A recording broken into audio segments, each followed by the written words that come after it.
July ২৪ July August, যে আগস্টেও জুলাইকে প্রসারিত করা হয়েছিল। আগস্ট না স্বীকার করে আগস্টের ৫ তারিখকে ৩৬ জুলাই বলা হয়েছিল এবং শেখ হাসিনা সরকারের পতন হলো। পতনের পেছনে যে তরুণরা নেতৃত্বের ভূমিকায় ছিলেন, মাত্র ১.৫ বছরের ব্যবধানে সেই তরুণরা যদি আজকে সামাজিক যোগাযোগ মাধ্যমে হা হা রিয়াক্টের বন্যায় ভেসে যান কিংবা হাসির পাত্রে পরিণত হন, তাদের বক্তব্যও যদি হা হা রিয়াক্টের দিকে যায়, তাহলে বলতে হবে যে অভ্যুত্থান বোধহয় ব্যর্থ হয়ে গেল কিংবা অভ্যুত্থানের স্বপ্ন বোধহয় ব্যর্থ হয়ে গেল। প্রশ্ন চলে আসবে প্রাসঙ্গিকভাবে, অভ্যুত্থানের উদ্দেশ্য কি সহি ছিল, উদ্দেশ্য কি ভালো ছিল, নাকি উদ্দেশ্যই এমন ছিল যে একজনকে তাড়িয়ে অন্য আরেকজনের স্বর্গরাজ্য কিংবা সাম্রাজ্য তৈরি করার ইচ্ছা। গতকালকে আসিফ মাহমুদ সজীব ভূঁইয়া, সাবেক উপদেষ্টা, সেই উপদেষ্টা তিনি মন্তব্য করেছেন যে আওয়ামী লীগকে ফিরিয়ে আনার চেষ্টা করা হচ্ছে এবং বিএনপিকে এর জন্য দোষারোপ করেছেন এবং আওয়ামী লীগকে ফিরিয়ে আনার চেষ্টা জনগণ আবারও রক্ত দিয়ে ঠেকাবে, রক্ত দিয়ে প্রতিহত করবে। সেই বক্তব্য যে সকল গণমাধ্যমে প্রকাশিত হয়েছে, সেই সকল গণমাধ্যমের সামাজিক যোগাযোগ মাধ্যমের পেজে হা হা রিয়াক্টের বন্যা বইয়ে গেছে। আমরা একটি গণমাধ্যমের সোর্স নিয়েই কথা বলবো এবং তার কি বক্তব্য ছিল সেগুলো নিয়ে বোঝার চেষ্টা করব। মন্তব্যের ঘরে, বিশেষ করে কমেন্টসে কি ইন্টারেস্টিং বিষয়গুলো আসলো, ব্যাপারগুলো এরকম আসলো কিনা যে আমরা রক্ত দেব আর আপনি ওয়েস্টিনে হাঁসের মাংস খাবেন, এই ব্যাপারগুলোর দিকে গেল কিনা চলুন একটু জেনে দেখি এই ভিডিওতে। থাকবেন পলিটিক্স টিভির নিয়মিত আয়োজনে।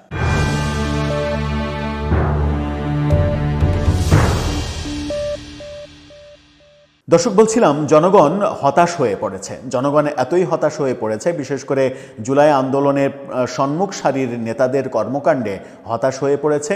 তাদের বিরুদ্ধে গত ১.৫ বছরে যত অভিযোগ এসেছে, সেই অভিযোগের কারণে হতাশ হয়ে পড়েছে। কারণ জনগণ ফ্যাসিস্ট বলে, স্বৈরাচার বলে, দুর্নীতিবাজ বলে যাদেরকে তাড়িয়ে দিল, তাড়িয়ে দেওয়ার পরে দেখলো যে যাদের নেতৃত্বে এই জনগণ অংশগ্রহণ করলো, সেই তারা দুর্নীতির স্বর্গরাজ্যে প্রবেশ করেছেন বলে নানা অভিযোগ আসতে শুরু করলো। তারা অগাধ টাকার মালিক হতে থাকলেন।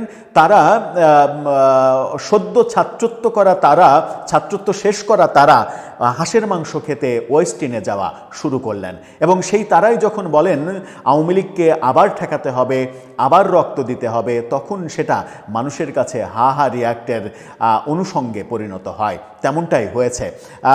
আসিফ মাহমুদ সজীব ভূঁইয়াকে নিয়ে কালের কণ্ঠের এই ফটোকার্ডটা দেখে নিন। জনগণ রক্ত দিয়ে আওয়ামী লীগের ফিরে আসা থামাবে আসিফ মাহমুদ।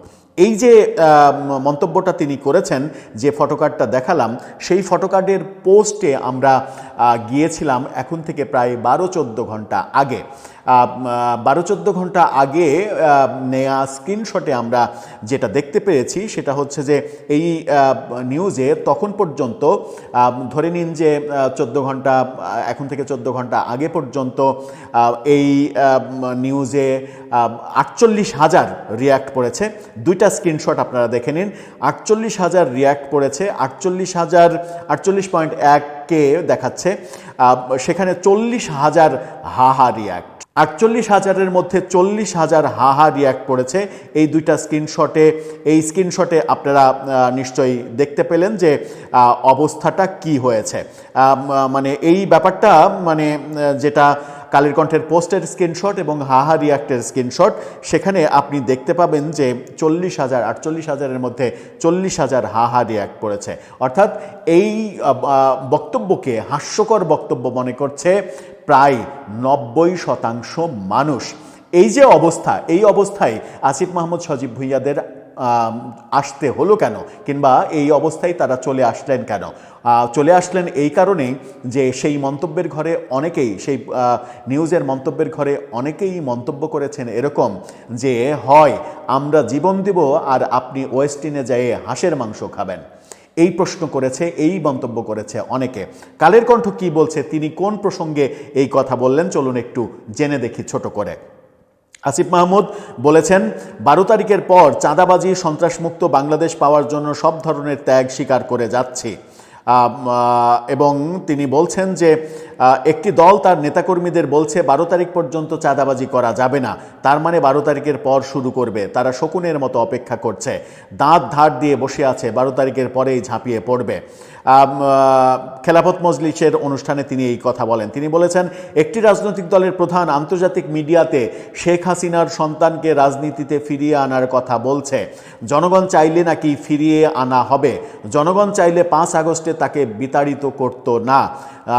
তিনি বলছেন জিয়াউর রহমানকে শ্রদ্ধা করি, তিনি একটাই ভুল করেছিলেন, শেখ হাসিনাকে তিনি ফিরিয়ে এনেছিলেন। আমরা কোনোভাবেই আপনাদের আওয়ামী লীগকে ফেরত আনার সুযোগ দেব না। বাংলাদেশের জনগণ রক্ত দিয়ে হলেও আওয়ামী লীগের ফিরে আসা থামাবে। অর্থাৎ বাংলাদেশের জনগণ, মানে তারেক রহমান যে রয়টার্সের সাক্ষাৎকারে বলেছেন যে জনগণ যদি চায় তাহলে শেখ হাসিনার পরিবারের সদস্যরা অবশ্যই রাজনীতি করতে পারবে, সেটা জনগণের ইচ্ছা।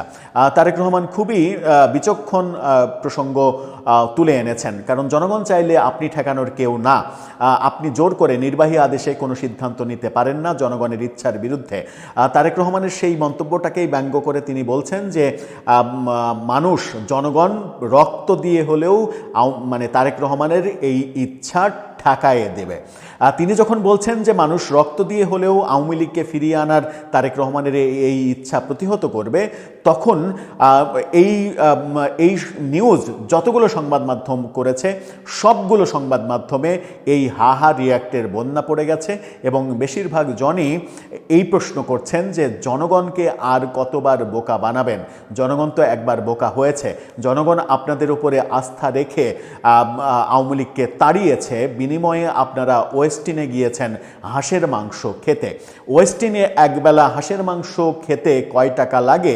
আপনি ইচ্ছা করলেই ছুটে যেতে পারছেন ওয়েস্টিনে, যে আপনারা 1 বছর আগে 1.5 বছর আগে ছাত্রত্ব শেষ করেছেন, কেউ কেউ মাত্র অনার্স শেষ করেছেন, মাস্টার্স করেননি।